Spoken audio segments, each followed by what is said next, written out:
Exceptional, and I hope you are too. Today we will be seeing how quickly I can defeat Pokémon FireRed, including the Round 2 Elite Four, using only my starter, whom I will allow to evolve. At the end of my last video, I made an exciting announcement that I'd done some shopping to upgrade my computer. I'll do a bit near the end showing that off a little bit more, but right now we're watching footage from the old computer. Let Coconut Pokemon, our current egg Pokemon body, becomes our head. I've also chosen the modest nature, as I believe we will be relying primarily on our special attack in the late game. I had done some Exeggcute runs lately for a potential collab project, so modest was on my mind.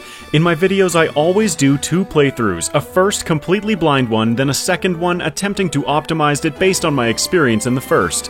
One thing that Egghead teaches is no problem though, which is a welcome change to my last couple of videos. We aren't exactly the most powerful Pokemon in the beginning of the game, but the nice thing is that Egghead's options expand quickly. I suspect that we're going to need to be level 13 for Brock, which gives us the opportunity.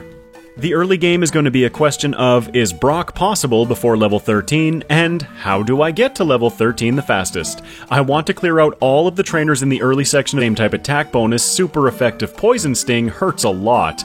Even worse if we get poisoned. We take an early reset, and I think I'm going to have to be a bit more careful with Egghead in this section. I gotta say, there are few things worse than getting beaten up by the trainers in Viridian Forest. I've done a little bit of grinding, and a great way of gauging the Brock battle is with Camper Liam's Geodude. It's a much easier battle, and we can see how Egghead is stacking up so far. Things against his lead Geodude go incredibly well, and I'm gonna ask you to remember that for later. 60%. I manage my way past Geodude, and we end up taking another reset. Alright, for the sake of brevity, let's jump ahead. Around 8 minutes later, I'm skirting the edge of the grass south of Pewter trying to get those last few experience points. It's slow going as Egghead is part of the slow growth rate group, which is exactly how it sounds. We finally managed to level up to 13 learning Leech Seed. Alright, so perfect may have been a bit of an overstatement. In solving one problem, I've created another for ourselves, and our only attacking move is now Uproar. But combined with Hypnosis for control, Leech Seed for chip damage and healing, and Reflect to half all incoming damage from Brock, I feel like we have this. Uproar has the advantage too of attacking for 2 to 5 turns in this generation using only the one power point. As Geodude falls, I'll discuss what's actually happening. My strategy is to keep Reflect up and then essentially rely on Leech Seed to keep us healthy, and if that Leech Seed lands, it's a guaranteed win. We collect our first badge in the hopes that things start moving a little faster. I clear only the mandatory trainers on my way into Mount Moon. The first order of business is to use a Repel, then duck over to the left to grab TM9 Bullet Seed. We now have a move that gains Stab and uses our higher special attack stat. I'm also going to be dipping down the second ladder to grab both the Ether and TM46 Thief. It's a 40 base power dark move, so now we have the most important choice when I'm given a firm reminder that we are not very powerful at the moment. Zubat just so happens to have Leech Life, a 20 base power bug move, but as the grass psychic type, we're 4 times weak to bug moves. That's another thing I'd like you to remember for later. Thanks to hitting myself better of us again, but we finish him off grabbing the Dome Fossil. After a couple weeks of grabbing Helix, it's nice to touch Dome again. That came out of being stronger than I expect her to be, so I choose to face Rival 2 first. I don't feel like I've made the best choices with my moveset either, as we're now rocking Bullet Seed, Thief, Hypnosis, and Reflect. Having Uproar still would have been nice, but risky as it does lock you in. After getting hit by a sand attack, Egghead gets him to sleep, and it takes 5 turns of Thief to bring down Bird Brains. Charmander is out next and lets us know that we are not prepared, hitting Ember and leaving us at 1 HP. He wakes up and finishes us off before we even get a hit in. Let's just ignore those 4 extra resets that were just added and try for Misty instead.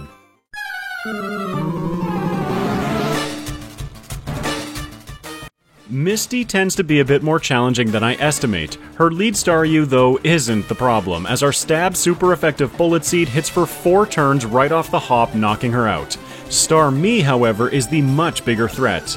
Even more so when we miss our Hypnosis and she lands a critical, albeit incredibly threatened in. After playing my Abra run last video, I thought Thief was our salvation, but no, Bullet Seed. She tries in vain to heal, but we overwhelm her with damage, claiming our second badge. We're actually still at around 60% health too. Okay, target Misty first next time. Back at Rival 2, we have had a slight upgrade. At level 19, we learned Confusion, another move that gains Stab, making it an effective 75 power compared to the 40 of Thief. Pidgeotto gets taken down in 3 after landing only a single gust. There's not much that I can do when Hypnosis misses, though. We're still early, so you, my wonderful audience, have not suffered as I have at the hands of Hypnosis yet. Editing me is still feeling a bit jaded. This run truly becomes over the next damage rounding threshold. It gives us a more favorable range to 2-shot Pidgeotto, which we don't get here. Level 20, though, guarantees the 2-shot, and once we're past Charmander, we should be in good shape. I mean, if you call ending the battle at 5 health good shape, but I'll take it. It's interesting because despite the trouble at Rival 2, we absolutely carve through the netting a few items on our way down to Vermilion City. On the SSN, we're already back to our next rival encounter, Rival 3. The nice thing is, though, that compared to the Rival 2 battle, we're at a proportionally much higher level to his team. Sure, they're all second stage Pokemon now, and we're still only in our first, but being slightly over-leveled means that we aren't relying entirely on progression takes us to Lieutenant Surge. Except on the way to Surge, I get held up by Gentleman Tucker and his Pikachu. This battle about summarizes what awaits for us in the late game. In-game was so much more frustrating for me than even Shuckle. That's because I had no expectations of Shuckle. Alright, let's switch polarity and stop being so negative. I'm all about that positive energy.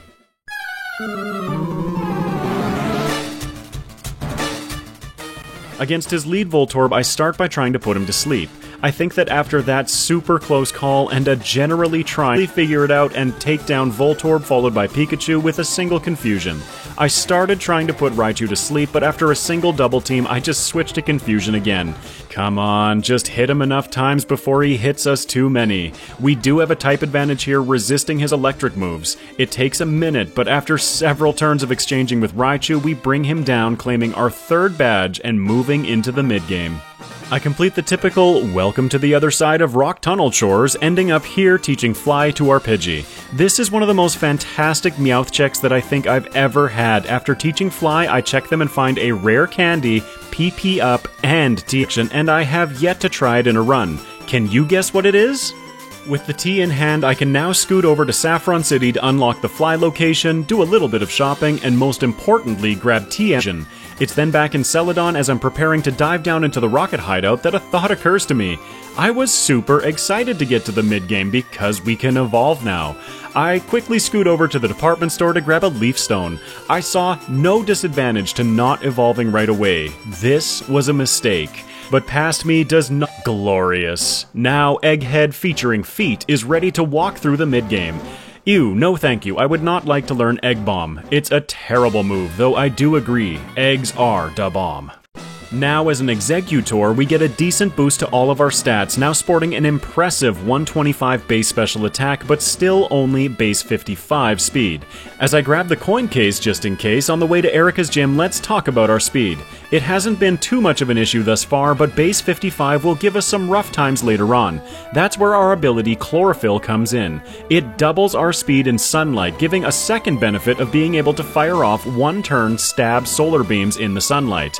The downside is that it powers up fire moves like Blaine's team or the rival's Ace. That's something we'll need to navigate a little bit later though. For now, I head to Erica's gym, defeating the trainers on the right-hand side for the special attack EVs before challenging our 4th gym leader.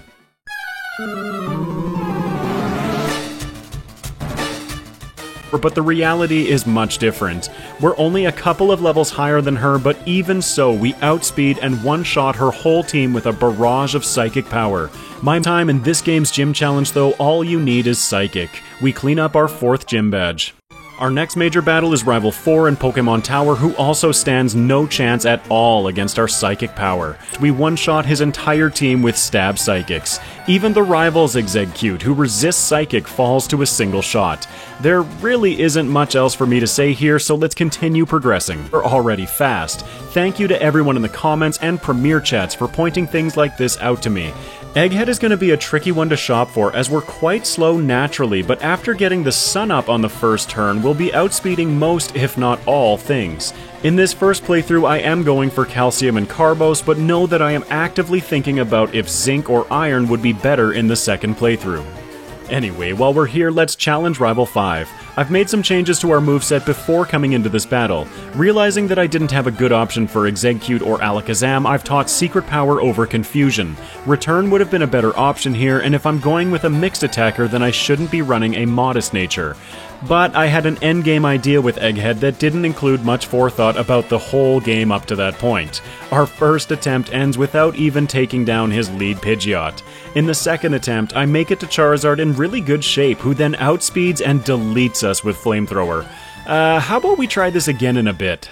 Down south in Fuchsia City, there is a potential upgrade sitting in the Safari Zone. I skip as many trainers as I can going down Cycling Road, grabbing the hidden rare candy and max elixir on my way down. On the way down, I'm also pondering that Rival 5 battle.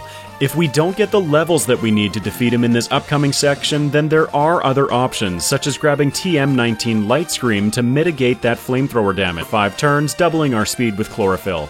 I also grab the Quick Claw, and then our next target is the Soul Badge, guarded by Koga.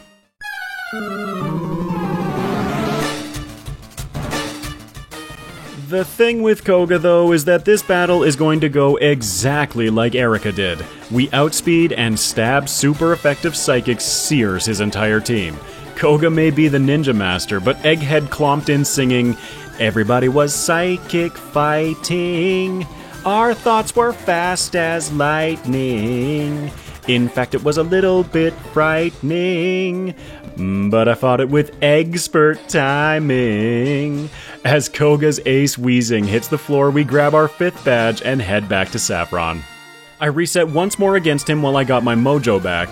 Egghead doesn't get a setup move like Calm Mind, but what he does have access to are those sleep tactics. Let's talk about them real quickly. If there have continued to play a part in future battles, but let's talk about my error in evolving Egghead when I already had a sleep move though, Hypnosis, but at 60% accuracy compared to the 75% of Sleep Powder. I hope you're ready for a little bit of pain later. Presently though, Rival 5 played nice and we take him down. I can now finish off the Rockets and target our next gym leader, Sabrina. Despite using the weaker move and having a minus attack nature, Sabrina's team is quite physically frail and Egghead can muscle through her Psychic type, switching to our own Psychic for Venomoth.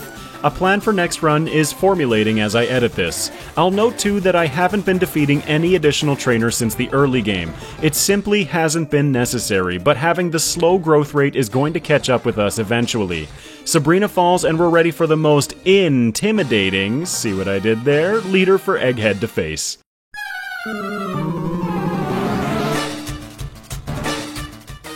I again haven't done any additional grinding and used the Poké-Quiz mechanic in Blaine's gym to bypass the trainers. Blaine is the Fire-type leader, which we're weak to.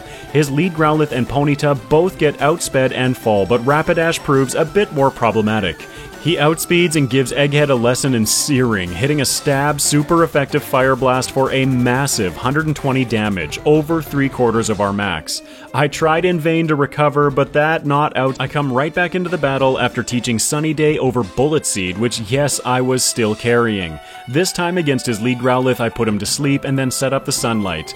Egghead takes out the first 2 as before, bringing Rapidash back out. In the Sunshine is out, hitting a second Intimidate, as the Sunshine fades. It seems that when we aren't in the Sunshine, though, he outspeeds as well, ending us with Fire Blast. In the next attempt, that little bit of potential hairiness against Rapidash was real Hypnosis and taking down Blaine's Ace. It wasn't a large margin for victory, but possible nonetheless. After claiming our 7th badge, it's off to the Sevi Islands to complete the first part of the plotline out there. It is against Giovanni.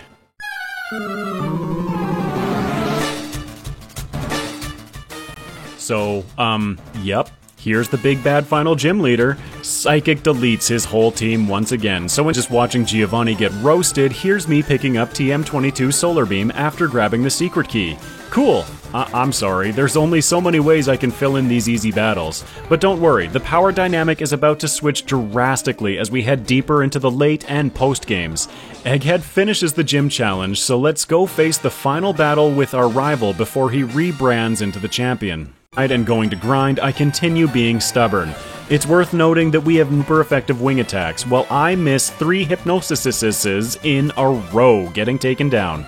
Again, for the sake of brevity, as we have a lot more difficult and interesting battles ahead, I'll skip us ahead 8 resets and around as many minutes. I did leave to do a little bit of grinding, leveling us up to 50 over the next damage rounding threshold. I'm more or less just using hypnosis and strategy. That would be correct. When Exeggcute paralyzed us, I thought it was over, but we still managed our way through the battle. With our eyes now set on Indigo Plateau, let's jump into the Round 1 League.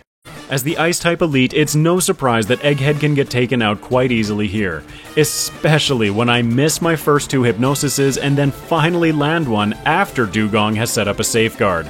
She picks us up hard, but now I know what I'm doing. Mostly. I outspeed her lead Dugong, so I do try to put her to sleep to avoid that Ice Beam that just hit us for around 2/3 of our health. Well, that didn't work. I do get her to sleep on the next turn, then setting up Sunny Day. Let's do some clear cutting of our own now, with single turn stab super effective solar beams blasting through Dugong, her ace Lapras, but then I switch back to Hypnosis against Slowbro. We were about to lose our sunlight, so I waste a turn with Psychic and then set up a new Sunny Day. Solar Beam finishes her, and it's because of Jinx that I wanted the fresher sun. She seems to be either put her to sleep and finish, or she does the same to us. Solar Beam is a 2-shot, but once she's asleep, we're safe. Cloyster is last.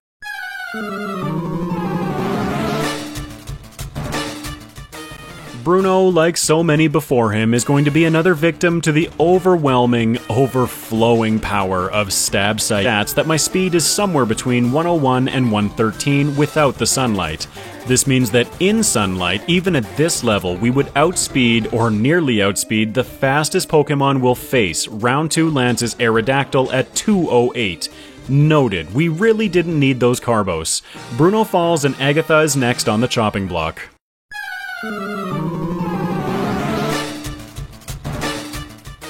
I now know that in the sunlight we'll outspeed her whole team, with her fastest Pokemon being her Ace Gengar at 150. So all I have to do is let the sun shine. Let the sun shine in. So we outspeed and sweep her team fairly effectively with Stab's super effective Psychics. But there's always that accuracy problem. I miss everything that I throw against her ease. This is when things get a little tricky though. I have a Chesto Berry equipped and I could go for sleep here, but why would I? I spend the first turn against her Ace Gengar setting the sun back up while she uses Hypnosis triggering our berry. With a fresh sun out, we go back to outspeeding and one-shotting her Ace Gengar, followed by Golbat, and finally Haunter in the back. We have one final member of the Round 1 Elite Four to face, the Dragon Master Lance. But she often is the one to pull out these stat stick vibes that I get with Pokemon sometimes. I feel like this first battle did a bigger stick. We end up getting overwhelmed by his third Pokemon, the Ace Dragonite, but with him out of the way, I feel like we could have had a good shot at winning. This is accurate, as after a couple of resets, I managed to get Dragonite to sleep and keep him asleep long enough to take him down. All of these resets are due to inconsistency with sleep, both in our ability to hit them and the number of turns our opponents decide to stay asleep. Once we're past the Ace Dragonite though, the two Dragonairs in the back both melt to Stab Psychic. Our sunlight fades on the last turn, showing that even without it, we still outsped those last two. Good to know, as that battle was a little shaky again. With Lance defeated, we turn our sights to the Round 1 champion. In our first attempt, there are a few problems that become glaringly obvious right away. Pidgeot outspeeds us, so we're always at a risk of a sand attack, which will hurt our already dreadful attempt. The sun now fades, so Charizard outspeeds us, ending Egghead with a Stab super effective Fire Blast. Again, we're now at 56 resets, up from 37 in the first attempt. We've now advanced another 11 minutes on the clock, and I've consumed every rare candy that I found to this point, bringing us to level 66. This was likely hard, putting him to sleep, finally, and taking him out with 2 Psychic. Excited to finally be past Charizard. This is the first time. We have the bulk and damage that we need though, once those main threats are dealt with, that as long as I'm... An overwhelming sense of euphoria flooded over me at this point, followed immediately by dread. We are in a bad spot after all, heading towards the Round 2 League with no rare candies left. 66 with 56 resets. This took 5 hours and 37 minutes of game time. As I work my way through the second half of the Sevi Island plotline, all I'm thinking about is that Round 2 champion battle. I've been going out of my way to grab extra rare candies and the leftovers. I feel like we're going to need all the help that we can get in this upcoming league. And I still had no teams have been powered up by around 12 levels. There's only one way through those, so let's begin our challenge against the I can lean a little on my knowledge from the Round 1 league against Lorelei. Her team isn't super different now, with only Slowbro being team and enjoying a bit of that sweet recovery from leftovers when Jinx hits the field. She outspeeds and hits a stab super effective ice beam, taking us out from around 70% health. Ouch. I didn't really learn my lesson, coming back into Jinx in the exact same fashion, only this time with slightly more health. She hits Ice Beam again, but this time we survive, putting her to sleep. We can't quite get the one-shot, but after 2 turns of healing, it seems that it's another damage range for the one-shot, and we take her down. Phew, alright, on to Bruno.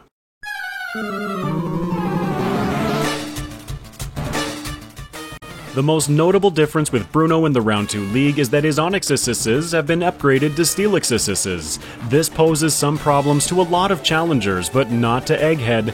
I put his lead to sleep, but really, I could have just set up the sun and tanked whatever he threw at me. 1 turn stab super effective as the rest. Sorry Bruno buddy, you are the weakest link. Goodbye. Next is Agatha.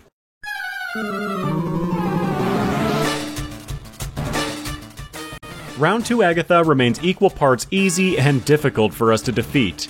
Easy when things go well, but darn near impossible with Psychic switching to Solar Beam for PP management against Mischievous as it's the mono ghost type. For whatever reason, I just critical Sludge Bomb that also happens to poison us. The sunlight just faded too. Oh yep, Gengar takes us out. If by some miracle I don't play like an absolute muppet, Psychic takes out her ace Gengar without issue, leaving the much less threatening Crobat in the back. We still had another turn of sunlight remaining, outspeeding and one-shotting with Psychic, but I feel confident that barring another critical hit, we would have survived anything Crobat threw at us. I wouldn't exactly call it the most solid foundation, but we are progressing through this league. Next is the Dragon Doctoral, Lance. One of his Pokemon, barring Gyarados, who's threatening enough as it is. I take a moment to assess before issuing my first command, realizing that I have absolutely no power points left to play with. Well, that's a reset. Skipping ahead another whole bunch of time, I'm still here facing Lance. We jump from 58 resets to 81, and now are approaching the 2.5 hour mark. The funny thing is, Lance isn't even the hardest battle that we have to face. I have tried so many different move and turn combinations, berries, but I just refuse to accept the fact that this isn't happening. Sleep luck be darned, I need a better solution. I'm tapped out of rare candies again, and no combination of berries, moves, or anything else seems to be making a difference here. Well, I take the whiteout and a moment in the lobby of the Pokemon League to let off a little bit of frustration movement. Alright, let's go start playing with this moveset. First off, let's grab some additional recovery and power in the form of Dream Eater. It's slightly more powerful than Psychic and will heal us for half of the damage that we deal, but comes with the disadvantage of needing to put our opponents to sleep first. We now have to rely on almost every single Pokemon for a 60% accurate Hypnosis to hit. Oh boy, but I was desperately inspired by the Miracle Seed. It increases the power of our Grass-type moves by 10% while held, and who knows. Also, because power points are becoming a little bit of an issue, I stop at 2 Island to grab the PP Max from the lake with the item finder. Alright, back at Lance, let's check out if that made much of a difference. Oh, by the way, we're now at 95 resets. You can see that the strategy here is essentially put them to sleep and hope that they stay asleep long enough for Dream Eater to do it level 75. Alright, believe it or not, we have an even more challenging battle ahead of us, the Round 2 champion.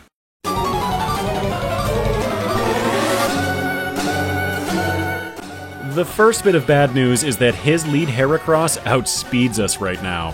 He can then use Stab. Fortet counter wasn't designed to go into 3 digits. Relying on a miss is not happening, so let's try something else. Jumping ahead, we're now past the 3-hour mark, and I've left to come back into the league, leveling up to 78 before coming into the battle again. I have been trying everything that I can think of. I haven't mentioned it since much earlier, but my hidden power typing was Fire, which I was hoping to complement with Sunny Day. It has not really proved much use for me in this battle, unfortunately. We outspeed Heracross now, so we can finally get him off the board immediately, but he was only the first of many problems.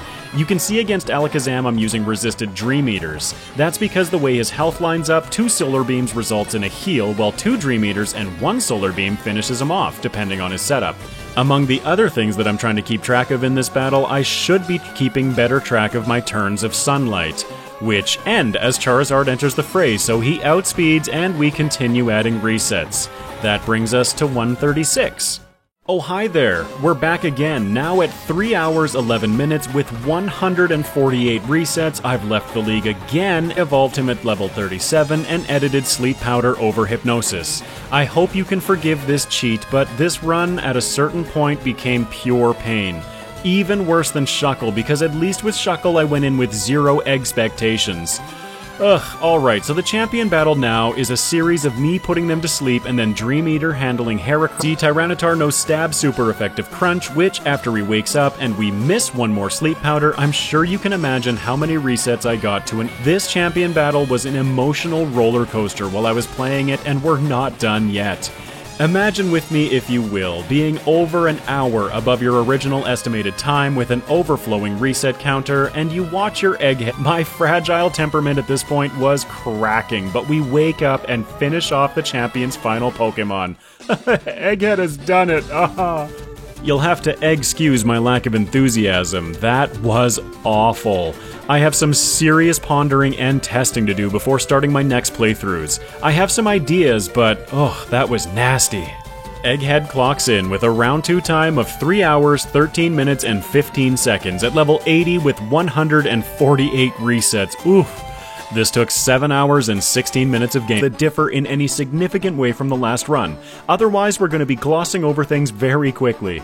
First off, I switched Exegcute's nature from Modest to Hardy, a neutral nature. I plan on using my physical attack significantly more in this run, and that should also help us in the early game. It really doesn't make too much of a difference though, still as an Exeggcute. The difference in our base attack with our current nature is 36 versus 40, so we're hitting a little harder, but only a little. I have to be very wary of super effective poison stings, so I choose to grind in the grass just south of the forest to gain a few levels. This grass will give me primarily speed EVs, and yes, these will be important later. I won't be buying any Carbos, ran out of PP going back to heal, and then came to this patch of grass to finish grinding to level 8. Now that we're over that damage rounding threshold, I can take on Rival 1.5 reasonably reliably and start pushing into Viridian Forest. Oh hi, from the wild encounters I found along the way. Popping back into the forest, there's nothing to do now but finish the grind. I'm choosing to grind in the forest for 2 reasons. The XP density is fairly high relative to the surrounding areas, and we get better EVs. Weedles still give speed, but Caterpies give HP, while the Cocoon Pokemon give defense. We only needed a small boost to our speed EVs, and that is the last time I'll be targeting them in this run. At 14.5 minutes, we're about to finish our grind when I take our first gamble. Uproar can hit 2 to 5 times, and I have 1 PP left. Let's go for it. Of course we hit for 2 turns. Well, let's run away and go heal. Looking back at it, I'm not convinced that I made the best choice here, but it ended up working out. I finished my grind against Camper Liam in Brock's gym. The battle is identical to last time, and we've already seen Leech Seed chipping down his Pokemon, so it's time to move forward and explore the second change in routing. Part of the reason that I elected to defeat Camper Liam is that I have an experienced target to meet before Cerulean City, so I'm defeating a couple of extra trainers along the way. The reason that I now feel defeating Camper Liam was a mistake is that his battle took much more quickly. Food for thought. The plan is though to be around half. Gave 402 experience for far more than 3 turns against the Geodude alone. Anyway, on the way through, I make sure to grab the Dome Fossil. I wouldn't say that I have officially pledged myself to one fossil or the other yet. I enjoyed playing with the Helix more, but the Dark Lord has swords for hands. Swords! Trainers in Misty's gym before challenging her. Remember how last run I mentioned that she had a nasty habit of being more difficult than I gave her credit for? Well, investigate our first attempt against her. I will remind you that we are relying on Sleep Luck in a few battles for the early game. This battle is a little hopeless without employing them, and we take our first reset. I do reset 3 times, but then her Starmie decides to snooze away and we get a perfect sequence of Bullet Seeds with a 5-hit followed by a 2-hit including a crit. I'm quite upset with myself here as once Rattata is out I should have gone for Hypnosis. We miss the one-shot and he uses priority stab quick attack to bring us down again. In the next attempt though, Charmander stays asleep after hitting Ember for some decent damage. We're at a high enough amount of health though that we can work through his Rattata and obviously Abra and carry on. We only really have 2 battles left that are threatening to us for quite a while. That next battle being Rival 3, of course. I've reset 3 more times here, and it's simply because of the unreliability of our successful attempt. Things get a little hairy at the end of the battle, but we're moving on with only 3 HP. In my second playthroughs, I'm always a little bit more stressed out because, you know, it's game day, the big performance. I eat my eggs every day and like to think that I'm in decent overall physical health, but sitting here at rest in my computer chair, 36 minutes into my second playthrough, watching my health bar drop under 5%, I was sweating like I just finished a workout. Jumping ahead into the Lieutenant Surge battle, it ends in another nail-biter. We didn't reset at all against him, but he definitely tests the capacity of my nerves once again as we end the battle at 6 HP and paralyzed. Oh, okay, with Surge defeated, we no longer have any really threatening battles for quite a while. Let's make some real progress. But first, let's discuss the mid-game strategy. After defeating the Rocket Hideout, I realized that I've once again forgotten to grab a Leaf Stone, so I pop over to the department store to grab one. I will not be evolving Exeggcute until level 37 after we've learned Sleep Powder. That was a lesson hard learned last run. Also, with our neutral nature, I've picked up TM27 Return, so we'll be sporting a moveset of Psychic, Confusion, Return, and Sleep Powder once we've learned it. As I haven't evolved yet, I'm also skipping Erica for now, heading to Pokemon Tower next. I then defeat Rival 4 after getting one more reset against him. We aren't nearly as powerful as we're going to be after evolving, but with the power of Stab Psychic, we're still able to work through him fairly easily. Next in Silphco against Rocket Grunt X, we level up to 37 learning Sleep Powder. I replace Hypnosis and then dive into my bags to use that Leaf Stone. It's been fun, eggs, but I want to be an egghead again. On the topic of eggs, shout out to Chef Grizz in the comments. Your technique to deshell our soft-boiled eggs worked a treat the other night. It may come as a surprise to some of you out there, but I do love eggs. Now back in our egghead form with a fantastic hat, let's go get some real progress nailed down. I leave Sylph defeating Erica on the way to Fuchsia. Here we'll be following the same route as last time. I quickly dispatch of Koga, then Rival 5 incurring one more reset, and then take down Sabrina for our 6th badge. She fell even easier than last time with Return on our side. I'll also note that the only change I've made was that this time I defeated every trainer in Sabrina's gym. We have some grinding to do in this run, and I wanted these special attack EVs above all other locations. I'm no longer thinking about my EVs for training, I'm focusing solely on experience density. Back in Celadon I maxed my calciums and then put all of my remaining cash into zinc. We've had some decent defense EVs trickling in from the early grinding and things like the Coughing line. Zincs will boost our special defense for the upcoming battles. After defeating the trainers in Blaine's gym, it's then out to the water surrounding the island to snag the last bits of experience I need. I'm targeting level 50 for Blaine.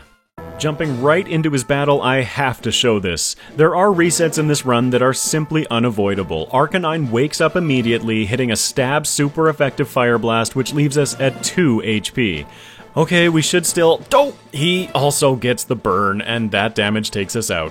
But with the battle going in a different direction with the Sleep Luck next time, we take him down. The reason that I wanted level 50 here, as you saw, was that it gives us a very thin margin to survive a Fire Blast with. I was definitely trying to sneak out any amount of consistency that I could in some of these more threatening battles. I then defeat Giovanni, completing the gym challenge. The only change from last run again is that I defeated all of the trainers in his gym as well, again solely for experience. We're approaching being done with grinding, but there's still a little to go before heading into the leagues. With the extra levels, Rival 6 is no issue. It also helps that he stayed asleep most of the time. Going through Victory Road, I will defeat a couple of additional trainers, again aiming to be level 58 before starting the league. Now let's jump in. I update my moveset, teaching Solar Beam over Return. Sunny Day copied over Confusion, so now our moveset is Psychic, Sleep Powder, Solar Beam, and Sunny Day. I'll be supercutting these early 3 League members as they're quite easy for us, and we'll be seeing very similar battles in Round 2. I incurred a single reset to Lorelei because the Jinx got the better of us at the very end. Aside from that, she, Bruno, and Agatha all fall in quick succession. This levels us to 60 before heading towards the Lance battle. Before engaging him, I use 8 rare candies, bringing us up to level 68. Now, with our preparations in place, let's challenge the Dragon Master. Level 68 guarantees the ranges against both his Gyarados and Aerodactyl, so I open up with Sleep Powder trying to neutralize the Gyarados. I then set up the Sunshine and let off 2 Solar Beams, one for each of his Dragon not Dragons. Against his Ace Dragonite, if I don't land the sleep right away, he'll likely go for Safeguard, preventing any further sleep. Fortunately though, we do have the bulk to outlast quite a lot better than last time, and then the 2 Dragonairs in the back are both outsped and one-shot each with a Stab Psychic. We defeat Lance and set our sights on the Round 1 champion.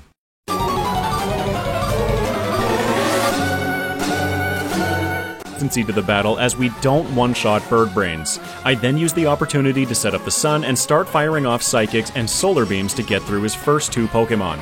This battle hinges on his Ace though, who comes out with the Sunlight still strong. This is the ending the battle. This time we're coming into Charizard at less health because Pidgeot managed to get in an Aerial Ace, thankfully not a Sand Attack. We incurred 2 more resets, 1 more to Charizard and 1 to a double Sand Attack from Pidgeot, which I just immediately reset from. With Charizard staying asleep this time, we take him down, leveling to 69. Nice. His last 3 Pokemon are less threatening, but not to be scoffed at. I put Alakazam to sleep, get my sun shining bright again, and go on the offense. Alakazam and Rhydon fall, leaving Exeggutor. I want to put him to sleep because he can knock us out, and Solar Beam takes him out though while he snoozes. The Round 1 champion falls. Before we get into the Round 2 League, I want you to try and guess the HP typing that I felt would be the most beneficial for this run. Would Exeggcute.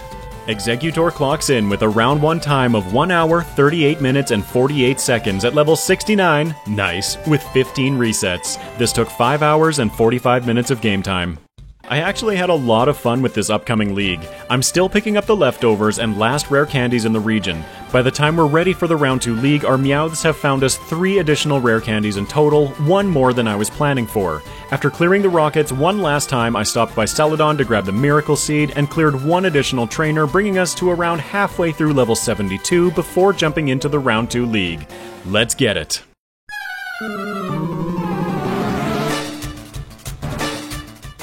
Against Lorelei, I have my Miracle Seed equipped. The reason for this is going to become obvious in a few more turns. In my testing, Dugong usually led with Hail instead of Ice Beam, but being at half health shouldn't really affect us that much, right? Right?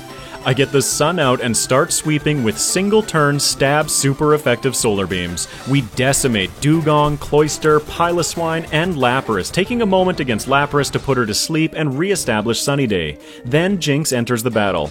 We have the Miracle Seed equipped for the 10% extra damage from Solar Beam, but even with it, we barely miss the range, and Jinx finishes us off. I lose 1 more time to Lapras waking up while we were setting the sun back up, but then in the next attempt we reach Jinx in worse shape than the first. It's also worth noting that if we didn't level up to 73 during the battle over that damage rounding threshold, we would have a very unfavorable range. At level 73, with the Miracle Seed, it's actually...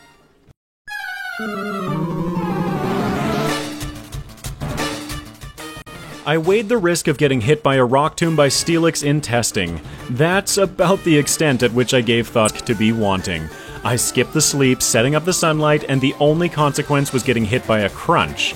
I still have the Miracle Seed equipped, but that's only to save time. No item switching and no healing from leftovers every turn wasting text. That concludes the optimizations for Bruno. He's a super easy opponent to sweep through. Let's check out Agatha. Coming into this battle, I have a new item equipped, a Chesto Berry. Her lead Gengar misses Hypnosis though as we set up the sun. Then it's Stab super effective Psychic Dominance for her lead Gengar, Arbok, and her ace Gengar. I did switch to Solar Beam once again for Mischievous as, fun fact, Psychic doesn't one-shot at this level. The sunlight fades as Crobat enters the fray. Feeling a bit like Escanor from the 7 Deadly Sins, we're outsped by Crobat with him hitting a chunky stab super effective Sludge Bomb for just under half, but that's the thing, it was less than half. We were even safe from the crit as we retaliate with stab super effective Psychic, bringing down the bat. Our XP routing for Lorelei also puts us at level 74 at the end of this battle before heading to Lance.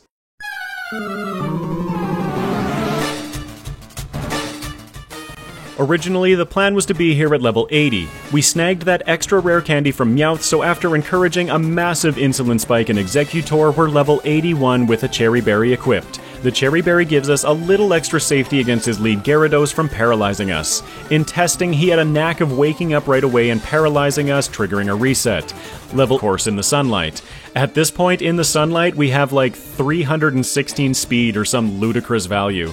The Lesser Dragonite is now on the field, and it becomes a matter of them staying asleep long enough for us to knock him out. We have the bulk to take a few hits, but with his entire team having super effective options against us and Gyarados being able to paralyze us, this was a battle where things needed to go mostly right. We polish off his Ace Dragonite and steel ourselves for the Round 2 champion.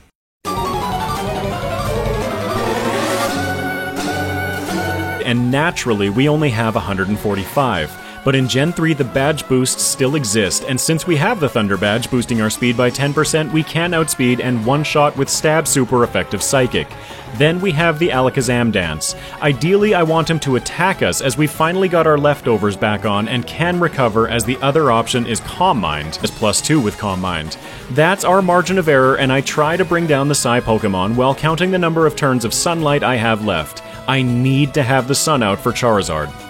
Right, so let's discuss this Ace. I haven't mentioned my HP typing yet, and you may notice that I don't have it on my moveset. What gives? Well, in this run, I grabbed the Army of Meowths solely for rare candies. I tried everything that I could think of to make this battle easier. Originally, my choice was HP Rock. That deletes Charizard immediately, no BS, but that opened up a new problem. Psychic doesn't hit Tyranitar, and HP Rock took 6 to 7 turns to bring him down. Well, that's not viable. HP Water didn't add much either. Ditching Psychic made Heracross a problem again, and replacing Psychic with HP Fire to remain effective against Heracross made Charizard resist us, and I just couldn't find a solution that was better than Psychic and Solar Beam for offensive moves. After several nopes from the champ's Charizard, we can take him down using the Sun, Sleep, and Psychic technique. Against Tyranitar, the strategy is simple enough. His Crunch will take us out in 3 shots, barring a crit or special defense drop. We get him to sleep and then set the sunlight back up, also cancelling his Sandstorm. A single Solar Beam can then take out super effective HP Water, and stab super effective Solar Beam is laughable. 140 versus 360. That matters, trust me, as Gyarados comes out. He's another that I have to be aware of damage ranges with, as Solar Beam will not one-shot him, instead putting into a healing range. Instead I go for a Psychic Solar Beam combo, taking him down as the sun fades. Battle, and even the champion's Exeggutor in the back can mess us up. Here he got an early special defense drop with one of his own Psychics, and ours refused to wake up, missing Sleep Powder when I finally did. Let's just jump right back into the successful battle and wrap this up. The final piece of this battle is why I elected to put on the leftovers again. We're at a higher level with the addition of EVs, and yet seeing how that battle played out, I feel there was no better item for this situation. In our successful attempt, we get the special defense drop as he heals, and then switch to the more powerful Solar Beam to finish him off. There goes the battle. Exeggutor clocks in with a round 2 time of 1 hour, 59 minutes, and 3 seconds at level 82 with 22 resets. This took 6 hours and 51 minutes of game time. What a ride solving that league was. Let's check out how our changes impacted Exeggutor's time between playthroughs. Throughout the first 3 badges, the routing changes were focused entirely on moving through things faster, which we did, saving over 5 minutes by the Surge Split. We see a big fluctuation in Erica's badge because we remained in Exeggcute for longer to learn Sleep Powder, defeating her a bit later. As we progress through the remaining badges though, we steadily lose time due to all of the additional grinding that we did, ending the gym challenge 3 minutes slower. This planning paid off though, saving nearly 18 minutes at the end of the round 1 league, and a whopping 1 hour, 14 minutes, and 12 seconds at the end of round 2, 2 levels higher with 126 less resets.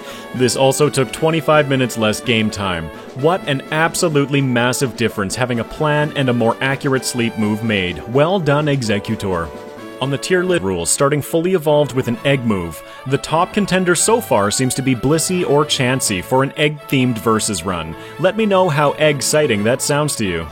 Before we start to wrap up the video and take a look at that, continue working hard and bringing you the best content that I possibly can. From the bottom of my shell, thank you so much.